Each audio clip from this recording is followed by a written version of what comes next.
Hello दोस्तों, स्वागत है पॉलिटेक्निक स्टडीज पे। मैं हूँ आर.के. सिंह एंड हम लोग कंटिन्यू कर रहे थे अप्लाइड फिजिक्स 1 का 5th unit properties of matter.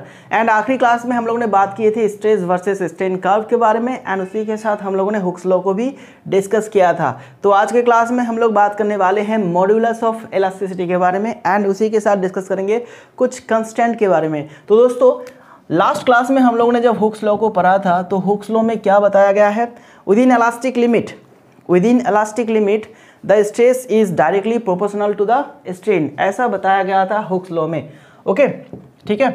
तो हुक्स लॉ को अगर हम लोग मैथमेटिकली यहाँ पे एक्सप्रेस करते हैं तो क्या मिलेगा दोस्तों, stress is directly proportional to strain. ठीक है, stress is directly proportional to strain. अब इस प्रोपोर्शनल साइन को हटाने के लिए हमें एक कांस्टेंट लाना होगा, तो हम लोगों ने क्या लाए थे, ई, ठीक है, इनटू स्ट्रेन हो जाएगा ऐसा।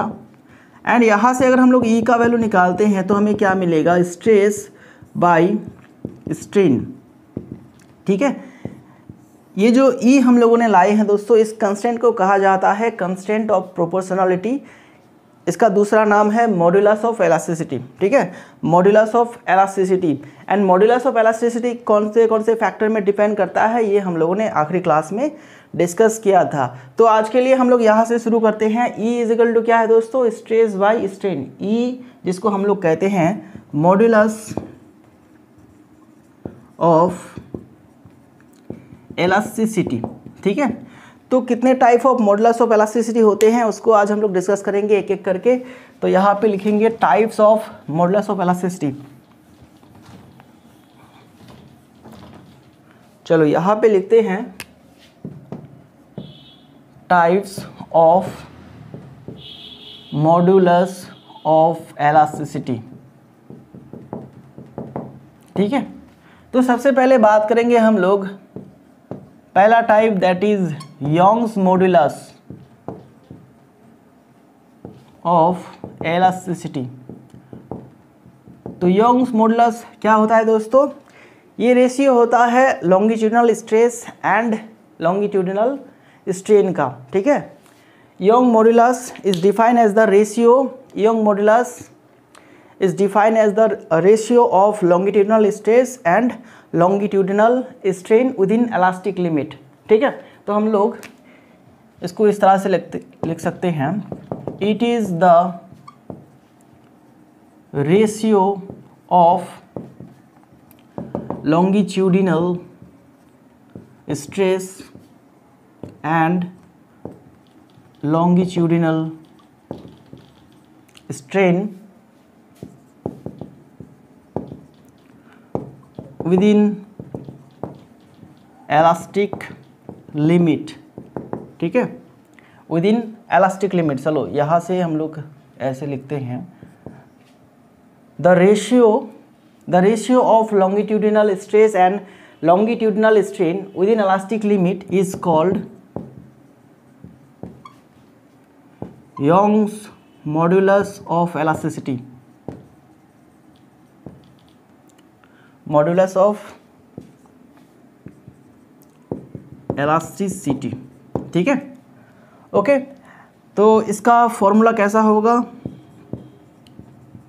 Young's modulus is equal to आएगा लॉन्गिट्यूडिनल स्ट्रेस, लॉन्गिट्यूडिनल स्ट्रेन। ठीक है, ये हो जाएगा यंग मॉडुलस का फॉर्मूला। यंग मॉडुलस को हम लोग कैपिटल वाई से लिखते हैं, capital Y is equal to होगा लॉन्गिट्यूडिनल स्ट्रेस का फॉर्मूला क्या है दोस्तों, हम लोगों ने स्ट्रेस एंड स्ट्रेन के बारे में जब पढ़ा था तो हम लोगों ने इसका फॉर्मूला देखा था, that is F by A. And नीचे क्या होगा, लॉन्गिट्यूडिनल स्ट्रेन का फॉर्मूला होगा change in length upon original length.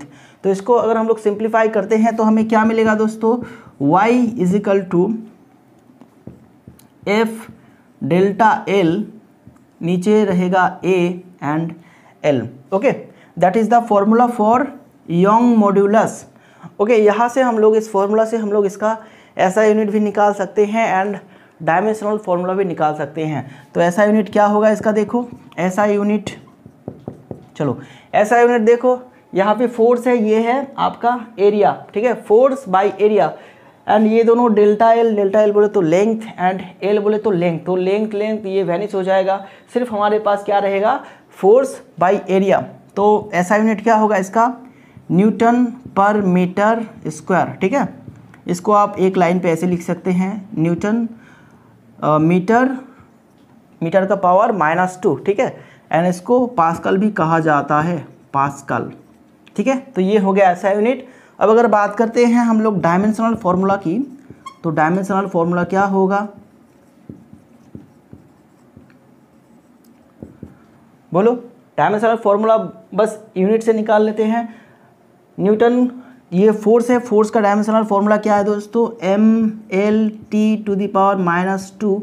And नीचे आपका एरिया आएगा, एरिया बोले तो L², ठीक है, आपको दिख रहा है। तो इसका डायमेंशनल फॉर्मूला क्या आएगा आखिरी में, इसका डायमेंशनल फॉर्मूला आएगा, देखो एल का हिसाब कर लीजिए यहाँ पे, तो आएगा mL इनवर्स एंड T⁻²। ये होगा dimensional formula for Young modulus. Okay, बात समझ में आया दोस्तों। चलो, यंग मॉड्यूलस के बारे में इतना था। अब हम लोग नेक्स्ट मॉड्यूलस पे चले जाते हैं। फटाफट से ये सारे चीज़ें लिख लीजिए। यहाँ पे थोड़ा सा कॉम्प्लिकेटेड हो गया है चीज़ें, तो यहाँ पे आप इसको इरेज कर देते हैं। ओके, तो डायरेक्ट आप ये वाला फॉर्मूला भी लिख सकते हैं। तो ऐसा unit of young modulus Newton पर मीटर स्क्वायर, जिसको हम लोग पास्कल भी कह सकते हैं। And dimensional formula of young modulus क्या होगा, L इनवर्स T⁻²। ओके, चलो अब बात करते हैं हम लोग next modulus, that is bulk modulus of elasticity, ठीक है।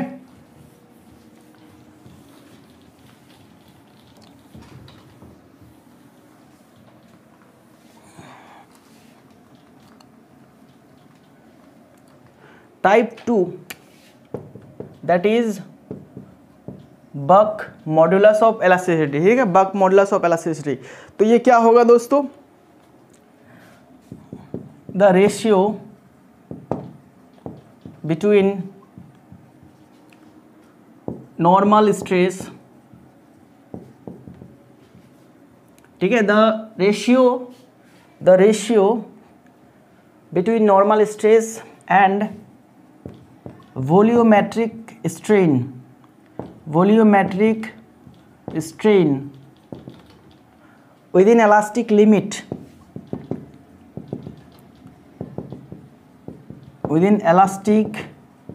limit is called Buck modulus of elasticity. Buck modulus of elasticity, ठीक है।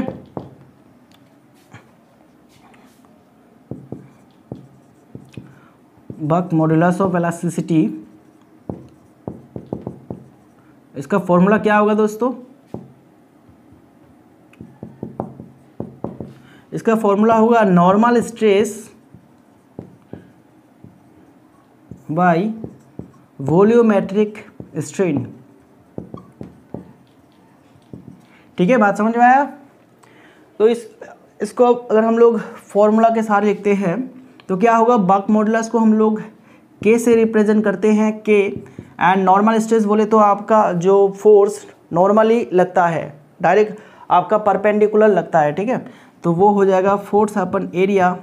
एंड वॉल्यूमेट्रिक स्ट्रेन बोले तो delta we, change in volume upon original volume, ठीक है। इसको अगर हम लोग सिंप्लीफाई करते हैं तो क्या मिलेगा हमें, K is equal to F delta V upon A into V, ठीक है। ये हमें मिल जाएगा बक मॉड्यूलस का फॉर्मूला, के का फॉर्मूला, ठीक है, बात समझ में आया। के का फॉर्मूला हमें क्या मिला, F delta V upon A into V, ठीक है।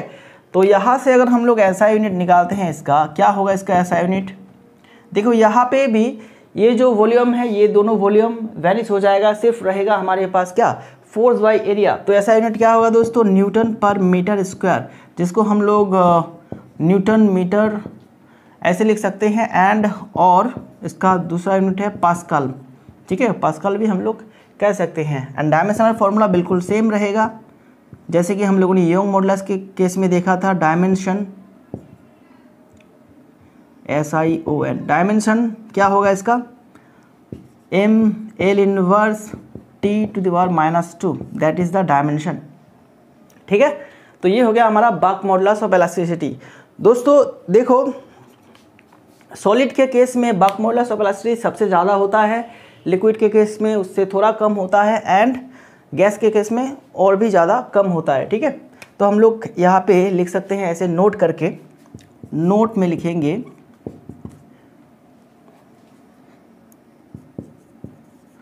Bulk modulus for solid is much larger than liquid and Buck modulus for liquid is much greater than liquid is much greater than gas. ठीक है, okay, bulk modulus for solid is much larger than liquid and bulk modulus for liquid is much greater than gas. And ऐसा क्यों होता है दोस्तों, देखो solid पहले ही आपका कम्पैक्ट रहता है, इसका वॉल्यूम चेंज करने के लिए हमें बहुत ज़्यादा अमाउंट ऑफ फोर्स लगने वाला है, लेकिन लिक्विड के केस में उतना नहीं लगता है, एंड गैस के केस में बहुत ज़्यादा कम फोर्स लगता है हमें वॉल्यूम चेंज कराने के लिए। That is why bulk modulus of solid जो है वो सबसे ज़्यादा होता है, उससे कम होता है लिक्विड का, एंड सबसे कम होता है आपका गैस का। ठीक है, तो हम लोग यहाँ पे लिख सकते हैं कि सॉलिड के केस में जो बक मॉडुलस होगा वो मच ग्रेटर होगा के फॉर लिक्विड। ठीक है, एंड लिक्विड का जो बक मॉडुलस है वो गैस के बक मॉडुलस से बहुत ज़्यादा ग्रेटर होगा। ठीक है, बहुत ज़्यादा होगा। तो ये है रिलेशन। एंड दोस्तों जो आपका रिजिड बॉडी होता है, ठीक है, अगर कोई भी बॉडी रिजिड है तो उसके लिए बक मॉडुलस जो है वो इन्फिनिटी होता है। ठीक है, ओके, इन्फिनिटी होता है, तो आप उसको भी नोट करके लिख सकते हैं, bulk modulus for rigid body. ठीक है, bulk modulus and Young modulus for rigid body is infinity. ठीक है, इज इन्फिनिटी, बहुत ज़्यादा होता है। ओके, चलो ये तो हो गया हमारा बक मॉडुलस। इसके बाद हम लोग एक कांस्टेंट को डिस्कस कर लेते हैं, दैट इज कंप्रेसिबिलिटी। ठीक है, दैट इज कंप्रेसिबिलिटी।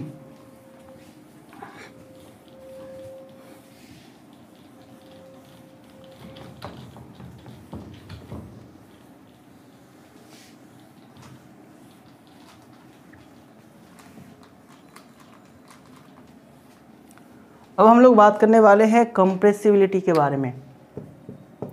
कंप्रेसिबिलिटी,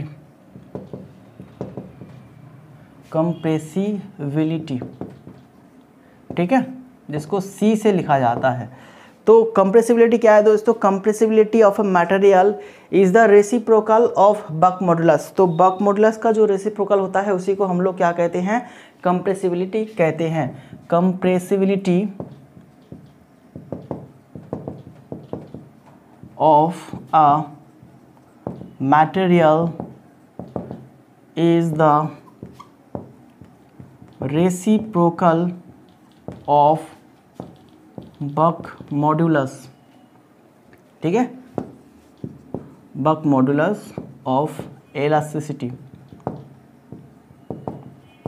तो कंप्रेसिबिलिटी का फॉर्मूला कैसा होगा, compressibility is equal to 1 bulk modulus. ठीक है, मतलब 1/k। अगर इसको हम लोग 1/k, k का फॉर्मूला हम लोगों ने अभी अभी सीखा, तो k का फॉर्मूला अगर हम लोग यहाँ पे लिखते हैं तो क्या होगा, 1/f डेल्टा v अपन AV। ठीक है, इसको आप सीधा करके लिखिए तो आपको मिलेगा AV अपन F डेल्टा V। ठीक है, ये हमें फॉर्मूला मिलेगा C का फॉर्मूला। ठीक है, कंप्रेसिबिलिटी का फॉर्मूला। तो यहाँ से इसका हम लोग ऐसा यूनिट निकाल सकते हैं, ऐसा यूनिट ऑफ सी बोले तो कंप्रेसिबिलिटी। तो क्या होगा आपको यहाँ पे देखने को मिल रहा है, ये भी वॉल्यूम है, ये भी वॉल्यूम है, दोनों वैनिश हो जाएगा, सिर्फ रहेगा एरिया बाई फोर्स।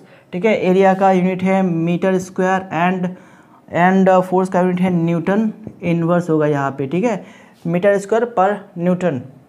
ठीक है, ये हो जाएगा फॉर्मूला। एंड डायमेंशनल फॉर्मूला क्या रहेगा इसका, dimension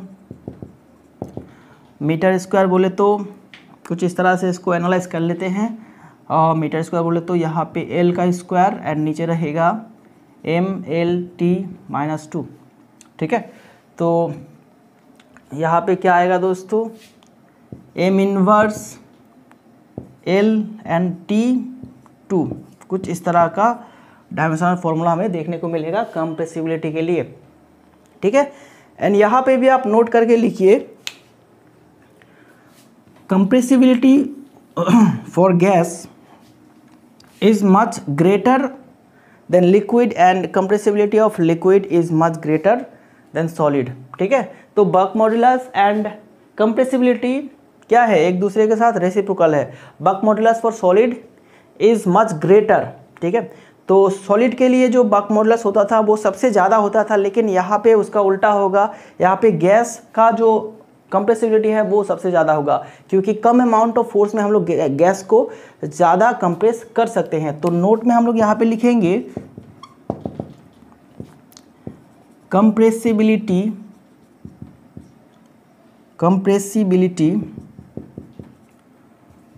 for gas is much greater than liquid. ठीक है, and for liquid much greater than solid.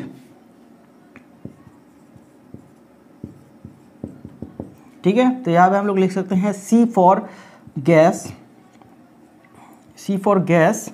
Is much greater than C for liquid and this is much greater than C for solid. ठीक है दोस्तों, बात समझ में आया। Compressibility for gas is much greater than liquid and for liquid compressibility is much greater than solid.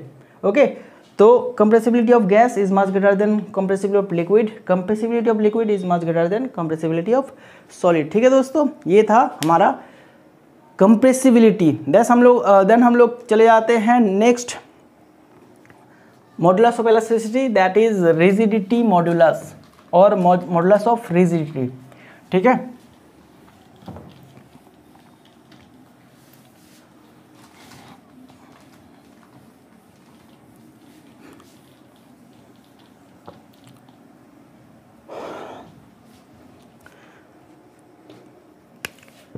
Third modulus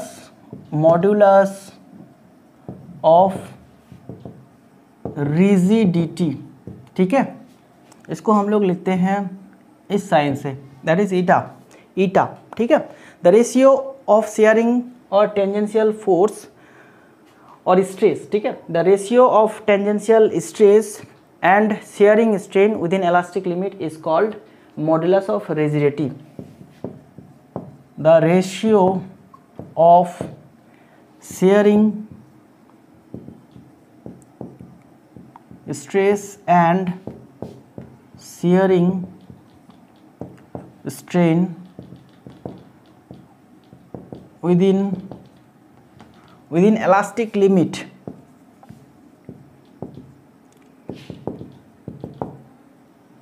is called rigidity modulus।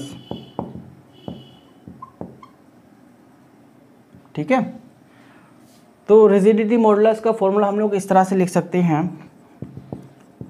Rigidity modulus is equal to shearing stress.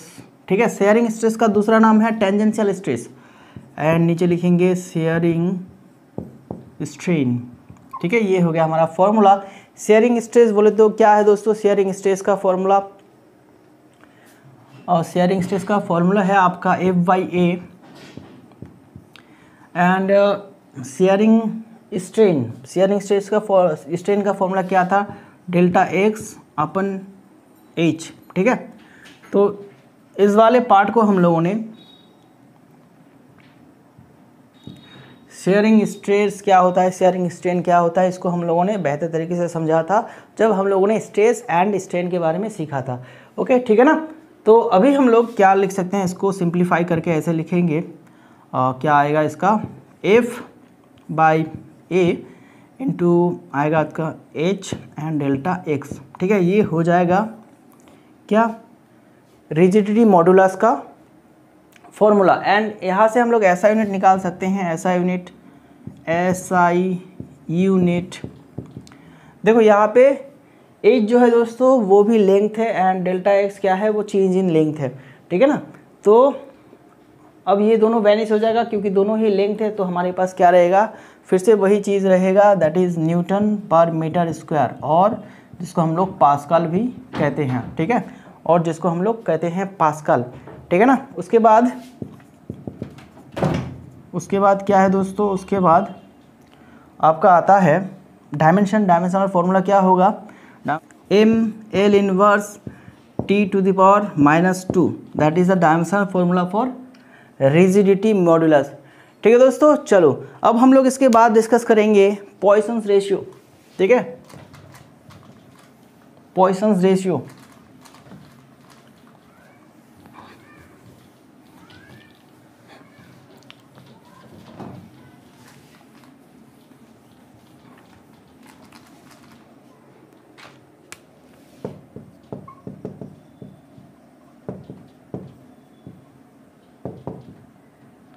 पॉइसन्स ratio.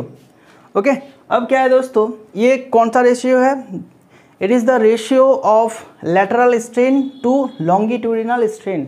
ठीक है, देखो यहाँ पे अगर किसी हम लोग ऐसे एक लंबा वायर को लेते हैं, एक लंबा तार को लेते हैं, ठीक है, यहाँ पे हम लोग अगर फोर्स लगाएंगे, इधर फोर्स लगाएंगे दोनों तरफ, तो क्या होगा, फोर्स लगाने से क्या हो सकता है दोस्तों, इसमें लेंथ का इंक्रीज़ हो सकता है। ये जो लेंथ है ये थोड़ा सा इंक्रीज़ होके ऐसा हो जाता है, तो ये इनिशियल लेंथ है एंड फोर्स लगाने के बाद लेंथ जो है वो कैसा हो सकता है, थोड़ा सा इंक्रीज़ हो सकता है, that is L plus Δl। तो इतना मान लेते हैं इंक्रीज़ हो गया है। तो देखो इसमें ऐसा अगर होता है तो सिर्फ क्या इसका लेंथ ही इंक्रीज़ होगा और कोई डायमेंशन चेंज नहीं होगा। ठीक है, तो देखो यहाँ पे अगर लेंथ इंक्रीज़ होता है तो इसका जो लैटरल डायमेंशन है, जैसे कि ये वाला डायमेंशन, ठीक है, इसका डायमीटर, ये वाला डायमेंशन, ओके, अगर हम लोग किसी भी तार को ऐसे लंबा करेंगे तो उसका जो थिकनेस है, उसका जो डायमीटर है वो क्या हो जाएगा, वो कम हो जाएगा। ठीक है ना, आप लोगों ने ऐसा करा होगा शायद,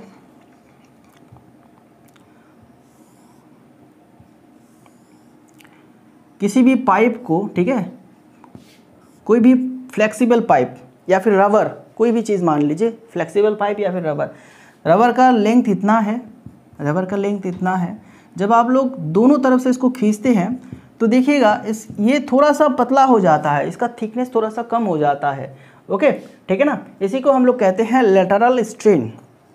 ठीक है, लैटरल स्ट्रेन कितना कम होता है वही है लैटरल स्ट्रेन। एंड ये वाला तो आपको पता है, ये वाला है लॉन्गिट्यूडिनल स्ट्रेन। तो पॉइसन्स रेशियो क्या है, पॉइसन्स रेशियो है the ratio of lateral strain and longitudinal strain.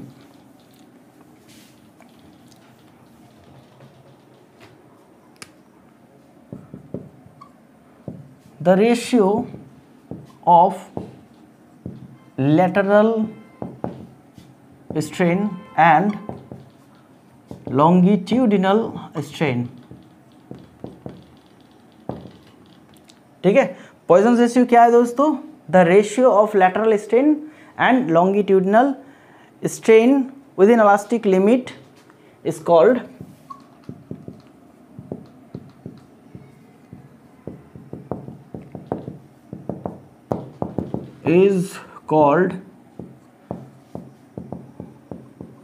पॉइसन्स ratio. ठीक है, तो यहाँ पे हम लोग लिख सकते हैं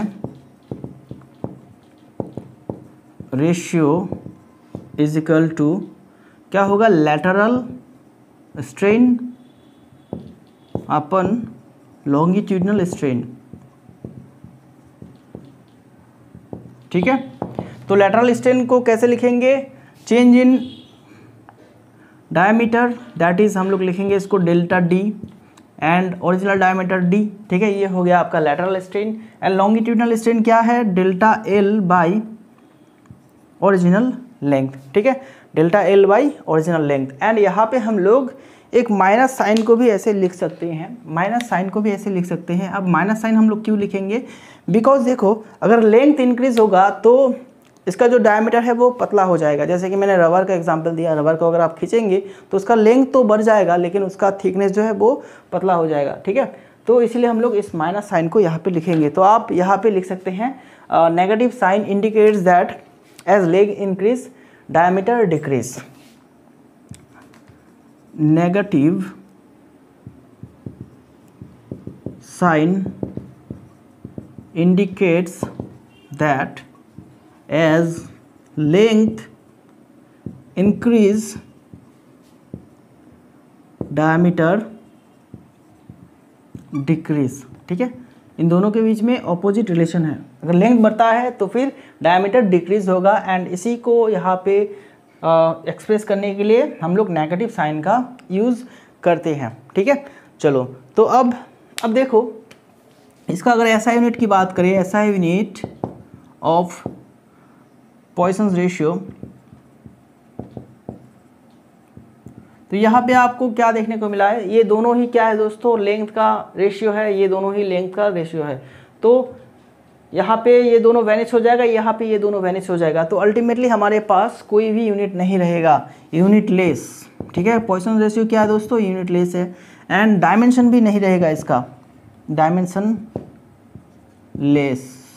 ओके, ठीक है, क्योंकि ये सेम काइंड ऑफ क्वांटिटी का रेशियो है, that is why Poisson's ratio is dimensionless. ठीक है, बात समझ में आया। ओके, एंड मैंने यहाँ पे एक चीज़ बताना भूल गया, दैट इज द सिंबल। ठीक है, इसको हम लोग ऐसे सिग्मा से लिखते हैं। ठीक है, okay, sigma is equal to आपका हो जाएगा क्या, ये वाला। तो यहाँ पे आप सिग्मा इज इक्वल टू ऐसे लिख सकते हैं।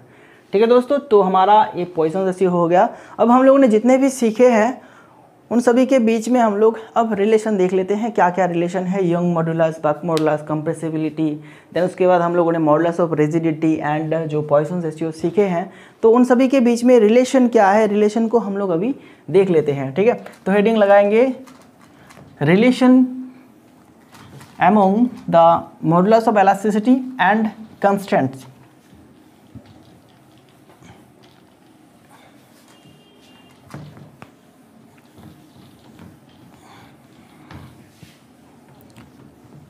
चलो अभी हेडिंग लगाते हैं, relation among modulus of elasticity and constant। ठीक है, तो पहला रिलेशन देख लेते हैं। यहाँ पे 3-4 रिलेशन है दोस्तों, 3-4 आपको याद रखना है। ये क्या है, Young modulus is equal to, Young modulus is equal to आता है आपका 3 into bulk modulus 1 minus Poisson's ratio. ठीक है, एंड दूसरा रिलेशन है y is equal to 2 eta, y is equal to 2 eta, eta बोले तो modulus of rigidity 1 plus, okay, 1 plus sigma.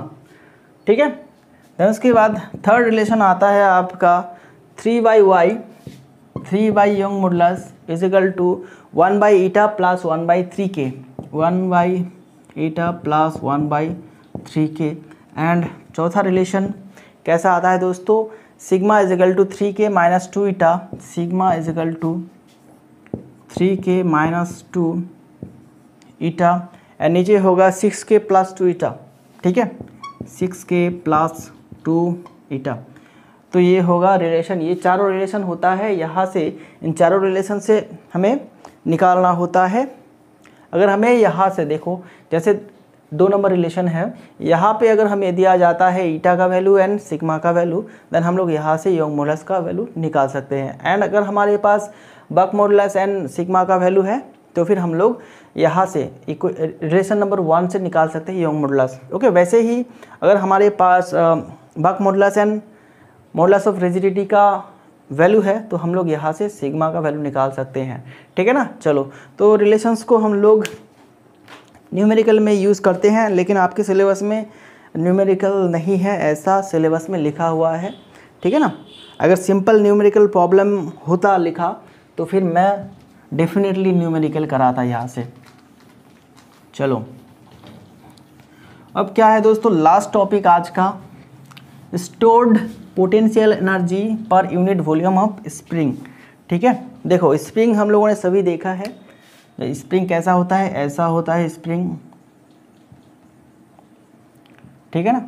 अब स्प्रिंग का ये नॉर्मल कंडीशन है, नॉर्मली स्प्रिंग हमारा ऐसा है। जब हम लोग यहाँ पे ऐसे फोर्स लगाएंगे तो इसका लेंथ जो है दोस्तों ये इंक्रीज़ हो जाएगा, इंक्रीज़ होके वो कुछ ऐसा बन जाएगा, कुछ ऐसा लंबा बन जाएगा। ठीक है, दोनों तरफ ऐसे इंक्रीज़ होगा एंड ये थोड़ा सा लंबा हो जाएगा। ठीक है ना। ये नॉर्मल कंडीशन था, इनिशियल कंडीशन, जब हम लोगों ने इसको फोर्स नहीं लगाए थे, लेकिन फोर्स लगाने के बाद ये कुछ ऐसा बन गया है। तो यहाँ पे क्या हुआ है दोस्तों, यहाँ पे फोर्स लगा है जिसके लिए इसका कुछ लेंथ इंक्रीज़ हुआ है। दैट्स मीन यहाँ पे हम लोगों ने वर्क किए हैं, फोर्स इनटू लेंथ, हम लोगों ने यहाँ पे कुछ वर्क किए हैं। एंड ये जो वर्क हम लोगों ने किए हैं वो कहाँ पे स्टोर होके रहेगा, इस स्प्रिंग पे स्टोर होके रहेगा। ठीक है, किसके आकार में, पोटेंशियल एनर्जी के आकार में। ठीक है, पोटेंशियल एनर्जी के आकार में वो वाला वर्क जो हम लोगों ने स्प्रिंग पे किए हैं वो वाला वर्क आपका स्टोर रहेगा। तो इसी को हमें निकालना है कि पर यूनिट वॉल्यूम में किसी स्प्रिंग का कितना पोटेंशियल एनर्जी स्टोर होता है। तो यहाँ पे लिखेंगे stored potential energy per unit volume of spring. ठीक है, तो चलो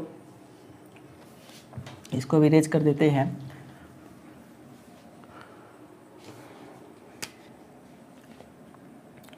दोस्तों जैसे कि हम लोग जानते हैं, सिंस वी नो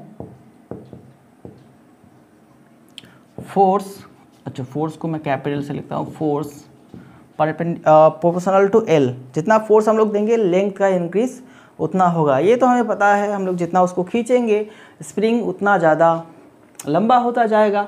ठीक है ना, इतना हम लोग जानते हैं। देन हम लोग अभी क्या करेंगे, वर्क डन निकालेंगे। Work done